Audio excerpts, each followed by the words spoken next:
పంచారామ క్షేత్రం ఆంధ్రప్రదేశ్లోని 5 పవిత్రమైన శివాలయాలలో పంచారామాలు సోమారామం ఒకటి. తారకాసురుణ్ణి సంహరించినప్పుడు అతడి గొంతులోని శివలింగం 5 ముక్కలై పడిన ప్రదేశాలలో ఇది ఒకటి. చంద్రుడితో మారే రంగు అతిపెద్ద విశేషం. ఈ ఆలయంలోని శివలింగం ఒక గొప్ప వింతను ప్రదర్శిస్తుంది. అమావాస్య రోజున లింగం గోధుమ రంగు డార్క్ బ్రౌన్ లో ఉంటుంది.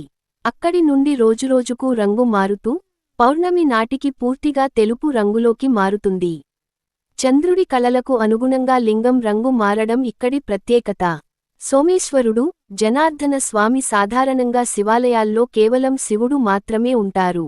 కాని ఇక్కడ శివలింగం పైన ఉండే గర్భాలయంలో శ్రీ జనార్దన స్వామి విష్ణుమూర్తి కొలువై ఉంటారు. హరిహరులు ఇద్దరూ ఒకే చోట ఉండటం ఇక్కడి విశేషం. మహాశివరాత్రి ఇక్కడ అత్యంత వైభవంగా జరుగుతుంది. కార్తీక మాసం ఈ నెలలో భక్తుల రద్దీ ఎక్కువగా ఉంటుంది. విశేష పూజలు నిర్వహిస్తారు. శరన్నవరాత్రులు అమ్మవారికి శ్రీ రాజరాజేశ్వరి దేవి ప్రత్యేక అలంకారాలు చేస్తారు.